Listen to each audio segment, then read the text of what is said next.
Hello students, welcome to the class. आज हम प्रश्नावली 8.2 का छठवां सवाल करेंगे।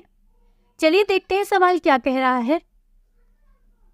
दर्शाइए कि किसी चतुर्भुज की समूह भुजाओं के मध्य बिंदु को मिलाने वाला रेखाखंड परस्पर समद्विभाजित करता है।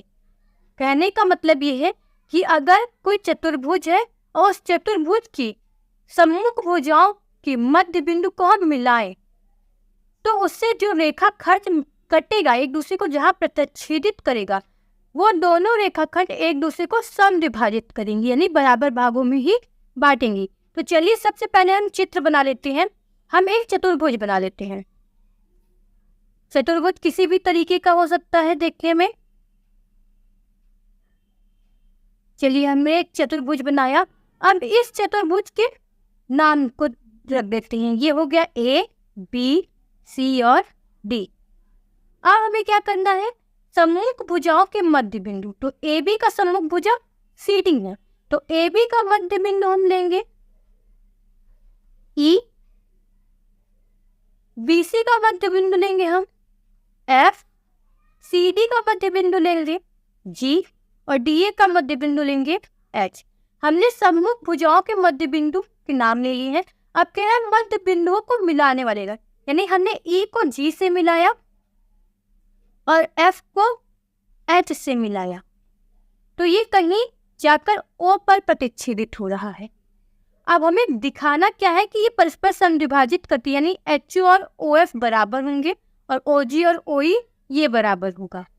तो सबसे पहले हम जी H, H F, E F और ई एच इन भुजाओं को मिला लेते हैं और एक विकर्ण बना लेते हैं चतुर्भुज ABCD का। इसी प्रकार हम दूसरा विकर्ण बना लेते हैं VD ABCD चतुर्भुज का। अब ध्यान दीजिएगा, हमने जो रचना की है उसे लिख लेते हैं। ABCD चतुर्भुज बनाया। फिर उसके बाद हमने क्या लिया, प्रत्येक भुजाओं का मध्य बिंदु। भुजा AB, BC, CD तथा DA के मध्य बिंदु क्रमशः हमने नाम दे दिया E, F, G तथा H है। बिंदु E को G से मिलाया तथा बिंदु F को बिंदु H से मिलाया। हमने ये रेखाखंड बनाया था। फिर हमने प्रत्येक EFGH के बिंदुओं को क्रमशः मिला लिया था। EFG तथा H बिंदुओं को क्रमशः मिलाने गया।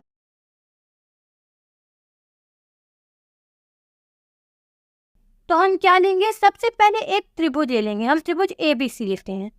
त्रिभुज ABC से ध्यान दीजिए, त्रिभुज ABC में EAB का मध्य बिंदु है और FBC का मध्य बिंदु, तो यही हम लिखेंगे EAB भुजा का मध्य बिंदु है तथा FBC भुजा का मध्य बिंदु है। हमें मध्य बिंदु प्रमेय पता है। मध्य बिंदु प्रमेय से हम क्या जानते हैं कि अगर किसी त्रिभुज की दो भुजाओं के मध्य बिंदु को मिलाया जाए तो वो तीसरी भुजा के समांतर तथा उस भुजा की आधी होती है। तो हम मध्य बिंदु प्रमेय से कह सकते हैं EF भुजा समांतर है AC के तथा EF भुजा AC भुजा की हाफ है यानी आधा है। अब हम दूसरा त्रिभुज लेंगे, त्रिभुज ACD। त्रिभुज ACD से अब देखिए G और H भी DC और AD भुजा के मध्य बिंदु है, तो हम कहेंगे HAD भुजा का तथा GDC भुजा का मध्य बिंदु है।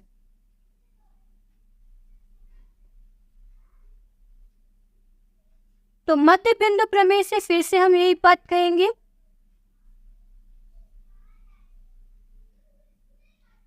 जो GH भुजा होगी वो AC भुजा के समांतर भी होगी और उसके हाफ के बराबर भी होगी।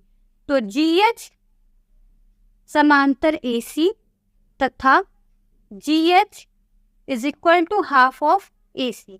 अब हमने जो पहले सॉल्व किया था उसको समीकरण 1 और इसको दूसरा समीकरण मान लेंगे। तो समीकरण 1 तथा 2 से समीकरण 1 में EF AC के समांतर और AC के समांतर GH है, तो हम कह सकते हैं EF समांतर होगा GH की, ये GH के समांतर हो गया, तथा जो EF होगा वह बराबर हो जाएगा GH के। EF हाफ AC है और GH भी हाफ AC के बराबर है, तो EF और GH दोनों क्या हो जाएंगे, बराबर हो जाएंगे। हम इसी प्रकार कह सकते हैं,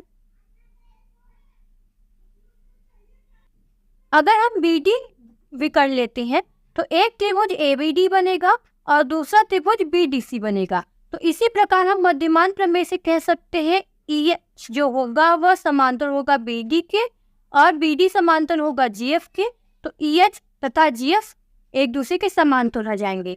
तो इसी प्रकार हम नीचे ऐसे ही लिख देते हैं कि EH समांतर है FG के तथा EH हमारा FG के बराबर भी है।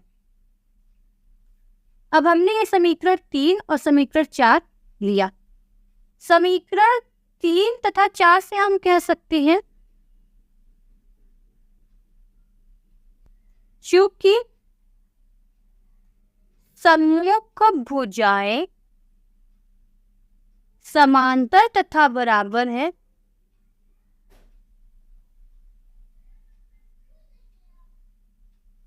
अतः चतुर्भुज EFGH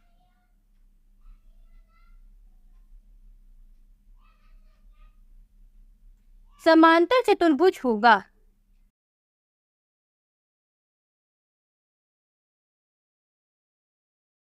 हम लिख सकते हैं, हम जानते हैं समांतर चतुर्भुज के विकर्ण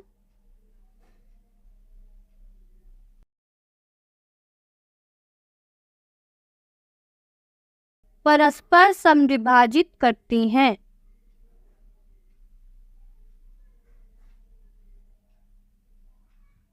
अतः हम कह सकते हैं EH और GF, यहाँ FH है, FH रेखाखंड GE रेखाखंड एक दूसरे को परस्पर समद्विभाजित करेंगे। अतः FH रेखाखंड GE रेखाखंड को परस्पर समद्विभाजित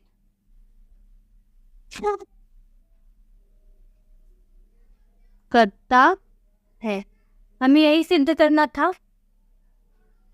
चलिए अगले सवाल की ओर बढ़ते हैं। 7वां सवाल ध्यान दीजिए क्या कह रहा है। ABC एक त्रिभुज है जिसका कोण C समकोण है।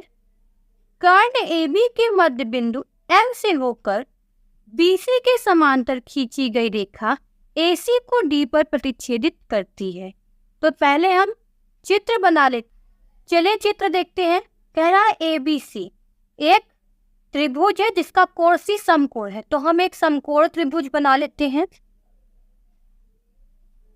A, B और C कोण सी समकोण था यानी 90 डिग्री। अब अगला कह रहा है कर्ण AB के मध्य बिंदु M, AB का मध्य बिंदु M ले लेती है। अब M से होकर एक BC के समांतर यानी इस रेखा के समांतर हमने एक रेखा खींची जो AC को D पर प्रतिच्छेद कर रही है। ये हमारा चित्र बन गया है। अब देखिए हमें पहला प्रूफ करना है डी भुजा AC का मध्य बिंदु, यानी ये AC का मध्य बिंदु है। तो पहला हम करते क्या है, हम त्रिभुज ABC लेते हैं। त्रिभुज ABC में जो M है वह AB का मध्य बिंदु है, तो M AB भुजा का मध्य बिंदु है।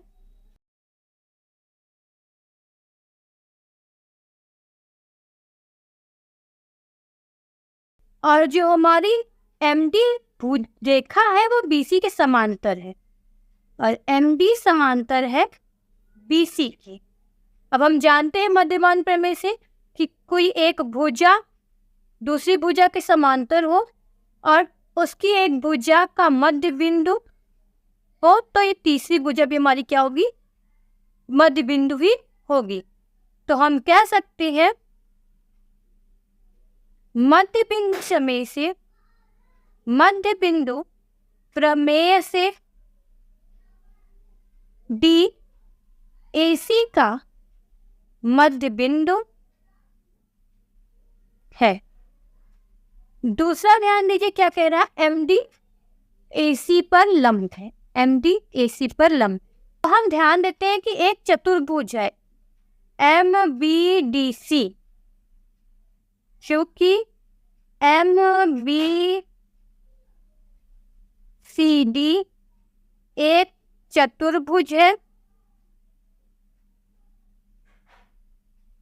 जहां MD BC के समांतर है, MD समांतर BC, तथा जो AC है वो तिर्यक रेखा यानी इस समांतर भुजा को कौन काट रहा है, AC भुजा, तथा AC तिर्यक रेखा है। तो हम क्या जानते हैं, अगर इस तरीके से कोई रेखा होती है तो इसके जो अंतः कोण होते हैं वह संपूरक होते हैं, अर्थात तो हम यहाँ से कह सकते हैं कोण BCD प्लस कोण MDC, कोण MDC ये 180 डिग्री हो जाएगा। अब BCD का मान हमको पता है 90 डिग्री, प्लस MDC हमारा यहाँ पे कितना आ जाएगा, वो भी 90 डिग्री आ जाएगा। यानी यहाँ से अगर हम निकालें तो कोण MDC बराबर 180 माइनस 90 यानी 90 डिग्री। अब क्योंकि ये 90 डिग्री है तो हम कह सकते हैं क्या, अतः MD लंब है AC पर। हमने दूसरा प्रूफ कर लिया है। अब तीसरा ध्यान दीजिएगा, कह रहा है प्रूफ कीजिए CM MA हाफ AB के बराबर। तो हम जानते हैं, चूंकि सबसे पहले हम CM भुजा बना लेते हैं, ये C को M से हमने मिला लिया। अब हम एक त्रिभुज ले लेंगे, त्रिभुज MDC से तथा त्रिभुज MDA से, यानी अब एक त्रिभुज ये लेंगे और एक त्रिभुज ये, हम इन दोनों से कह सकते हैं MD भुजा MD भुजा के बराबर है, यानी यह उभयनिष्ठ भुजा है।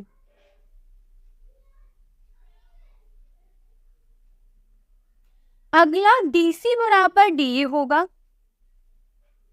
DC भुजा DA भुजा के बराबर होगी, क्योंकि अभी हमने ऊपर प्रूफ किया है कि D भुजा AC का मध्य बिंदु है, D AC का मध्य बिंदु है, अतः CD बराबर D होगा। तो यहाँ हम लिख सकते हैं D AC का मध्य बिंदु है।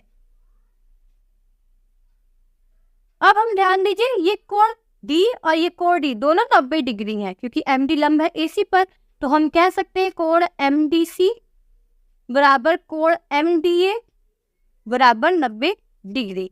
तो इस त्रिभुज और इस त्रिभुज के बीच सर्वांग समता प्रूफ हो रही है, यानी हम कह सकते त्रिभुज MDC सर्वांग सम होगा त्रिभुज MDA के।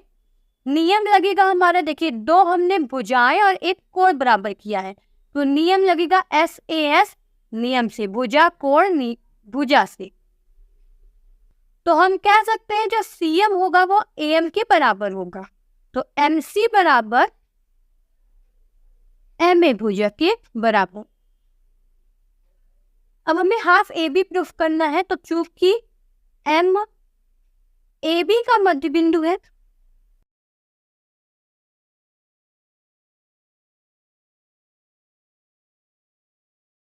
इसलिए हम कह सकते हैं क्योंकि AM हमारा क्या हो जाएगा, हाफ ऑफ AB।